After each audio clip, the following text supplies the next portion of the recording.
Prologue. New York's hidden legend in 1850, Irish immigrants digging the early subway tunnels stumble upon an ancient sarcophagus, far older than the city's founding. Terrified, they seal the entrance. The event is quietly buried by the authorities. The rumble began at dawn. Beneath the humming streets of Manhattan, workers in neon vests and steel-toe boots wipe sweat from their brows, oblivious to the ancient things buried in the soil.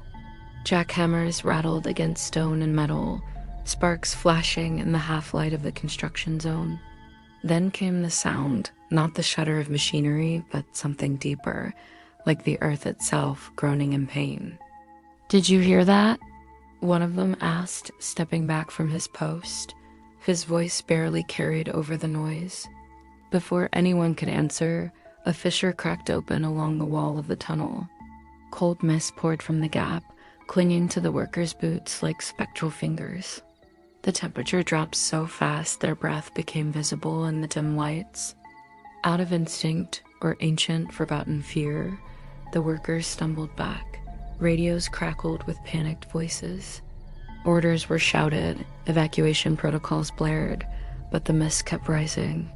Beyond the cracked wall, hidden by centuries of dust and stone, something shifted. Inside a crumbled chamber, a massive sarcophagus trembled. Runes etched into its surface glowed faintly before flickering out like dying stars.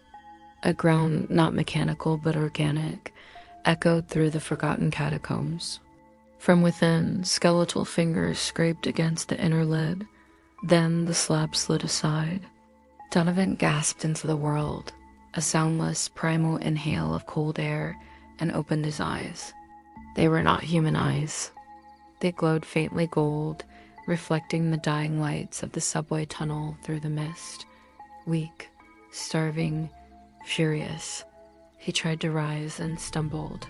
The world around him roared in strange colors, metallic beasts shrieking along rails, giant glass towers stabbing the sky. The city's heart pulsed around him like a living thing, noisy and unfeeling. He had been asleep for too long.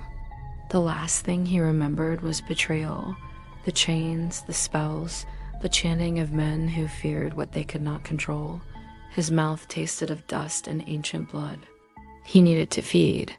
Lurching forward, Donovan disappeared into the mist, leaving only a trail of frost in his wake. The workers, returning moments later with security teams, found nothing but collapsed stone, and a cold mist that seemed to linger in their bones for days afterward. Above them, in the towering labyrinth of Manhattan, a new night was about to fall, and something very old was walking its streets once again.